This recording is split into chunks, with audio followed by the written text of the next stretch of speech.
you got many conscious black folks, and I'm sure that this is nothing unique to black folks and our movement. And indeed, I see this among many leftists.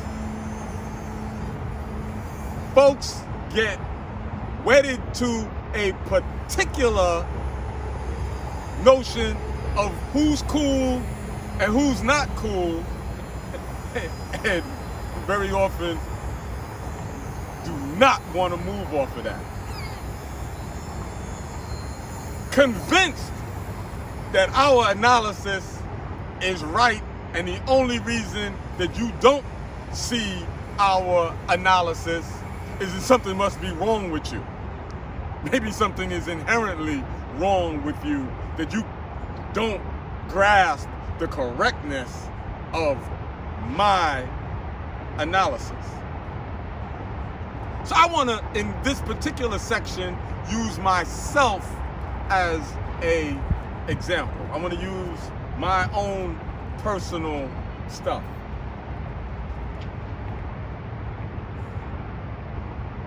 My own point of view in terms of existence as a human on this planet,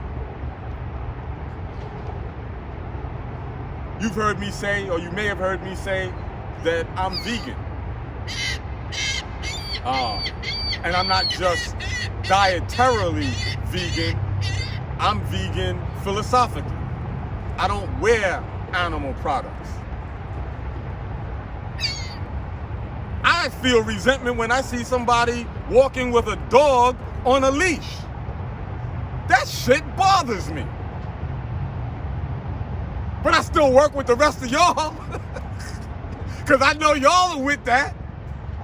It don't stop me from working with y'all, but I want to impress upon you, this is not just simply an opinion that I have, it's a conviction.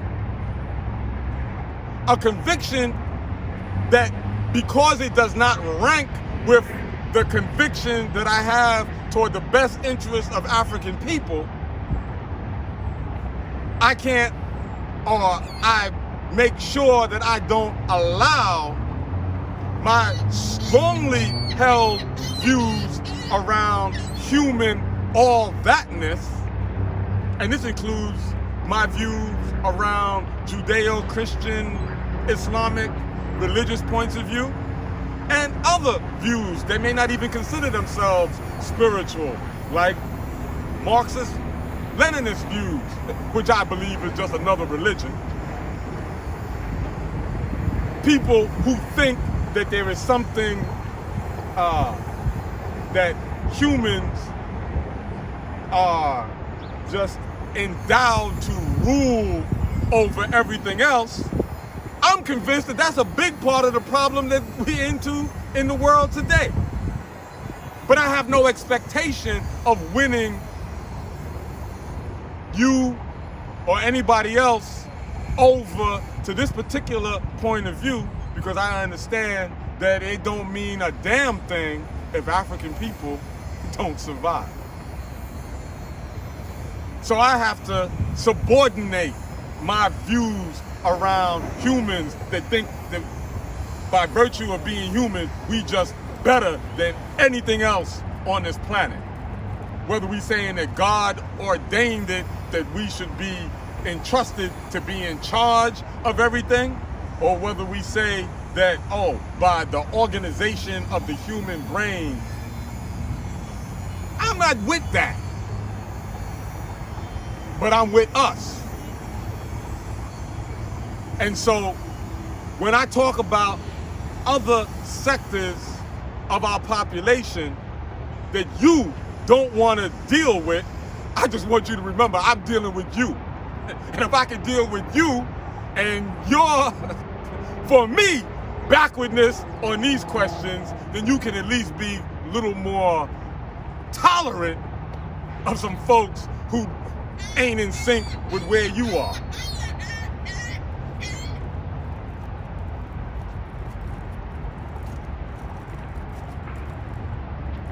So, African unity across behavior patterns. I've been in organizations where individuals drink, individuals smoke, individuals use other kinds of intoxicants.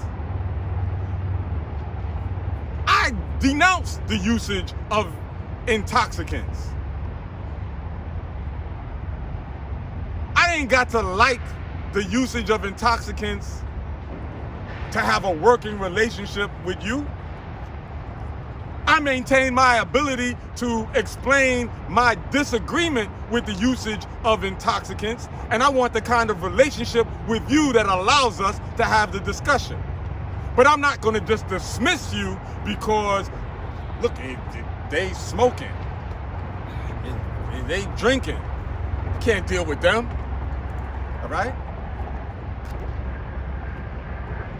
Being able to have the discussion, being able to look at areas of work, being able to cooperate for the benefit of our survival and development.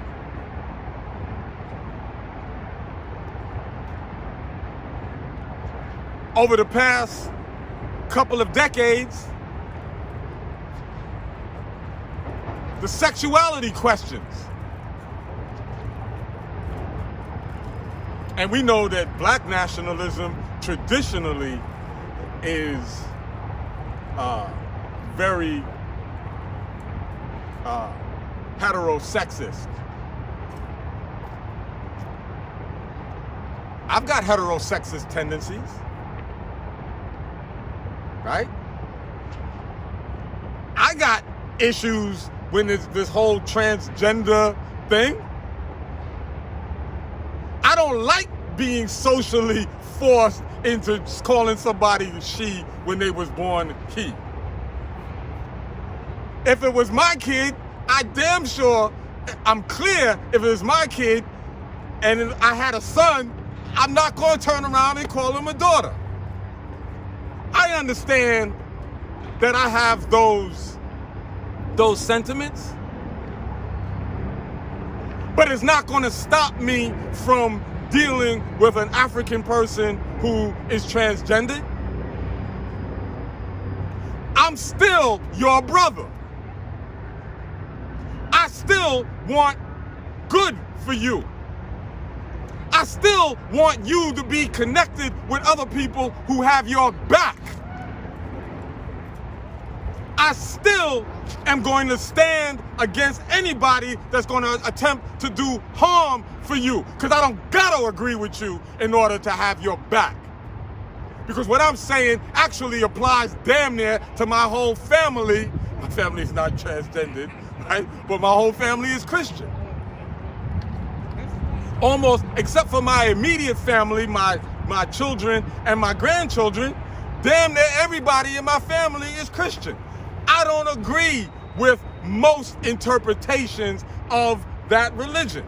I certainly don't agree with the interpretations of that religion that comes from the churches that my family members have been part of, but I love my family. I got my family's back. And I've been fortunate to experience that my family has my back, even though they know that I'm not in religious agreement with them. And if we start talking about Christianity, we got much longer history of things that people can point to that have happened in the name of Christianity that have been to the detriment of African people. Everywhere from the fact that the overwhelming majority of the people who played roles in conquering us were Christian. But I'm gonna still work with black Christians. I'm not gonna jump over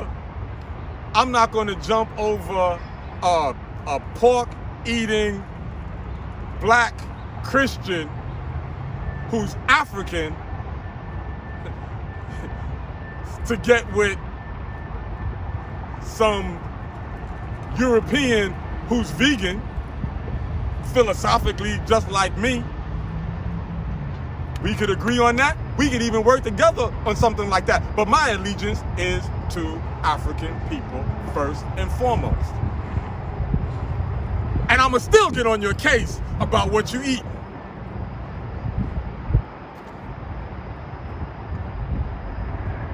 What I'm saying is,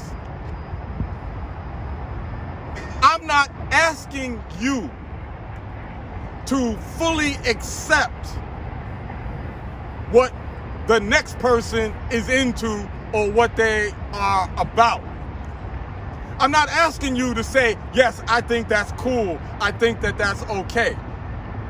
What I'm saying is, that's my people.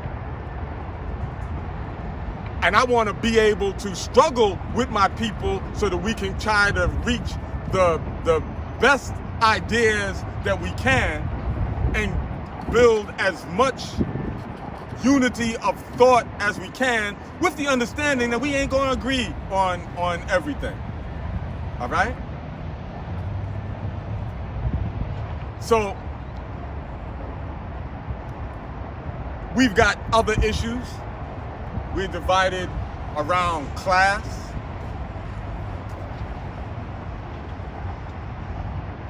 You may have a great distrust of folks who have professional positions in which they earn larger amounts of money, or maybe people who own property, or maybe people who are children of parents who've achieved a certain amount of corporate success.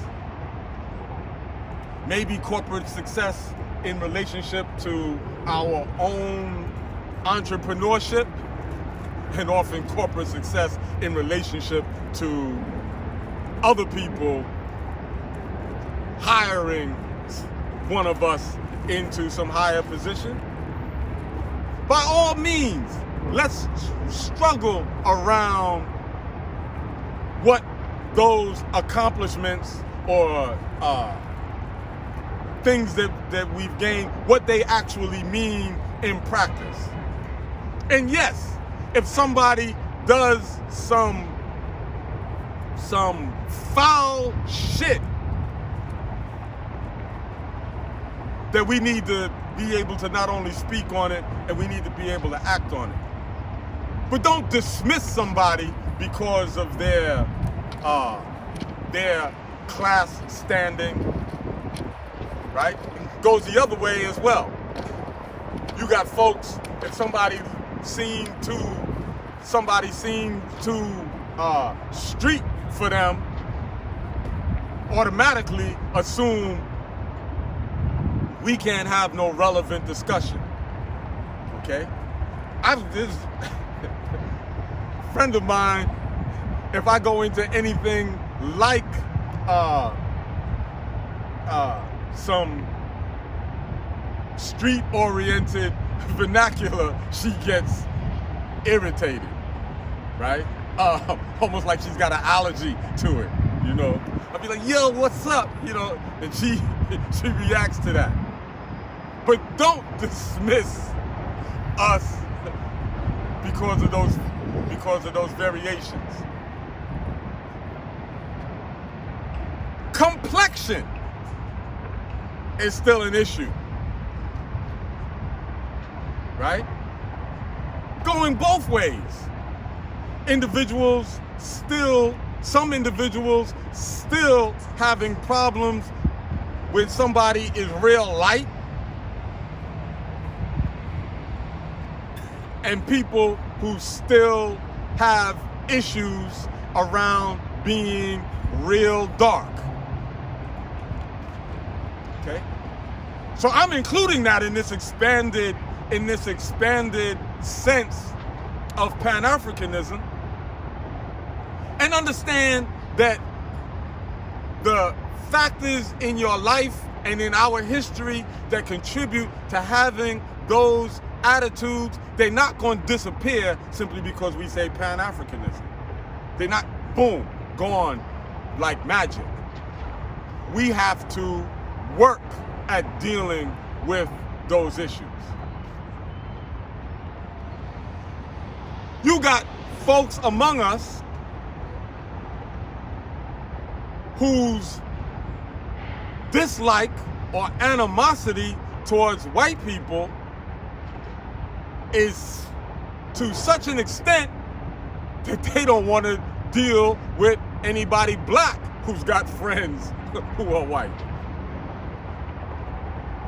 I'm like, you can have your white friends. You still my sister. You still my brother. I still got your back. And the main thing that I'm trying to push you towards is not whether or not you have or what portion of your friends are white or anything else. Pushing all of us towards doing work towards our people's survival and development. You've got African people who don't dress in any way that's cultural, don't speak any way that seems like common Africans in this country might speak, and maybe like European classical music, and make this black music, and yet conduct work that is in the interest of African people. And then you got other folks who they black inside and out, culturally, you know, appearance-wise, so forth, who don't do jack for us. Which one you think is more important to me? I'm not worried about who's your friends.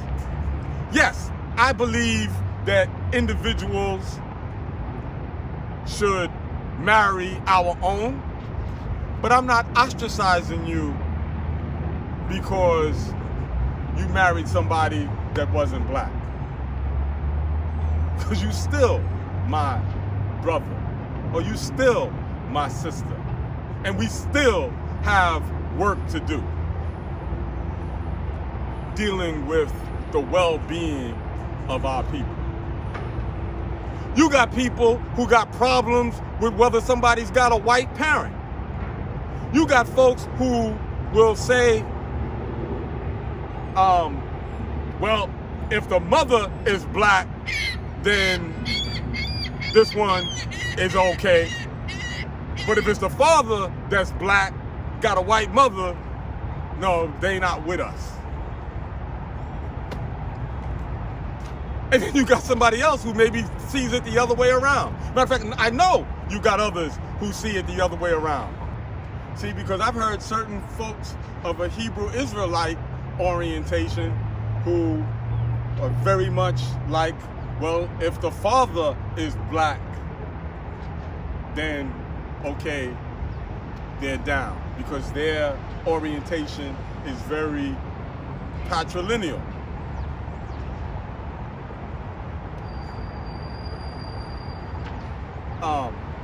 You got folks who want to do some kind of paper bag test around how dark somebody is. No, they too light. No, they not in. I've heard of folks who was like, okay, if they light and their hair is kinky, then they're good, but if their hair is straight, you can't trust them. The question of who you can trust is not dependent upon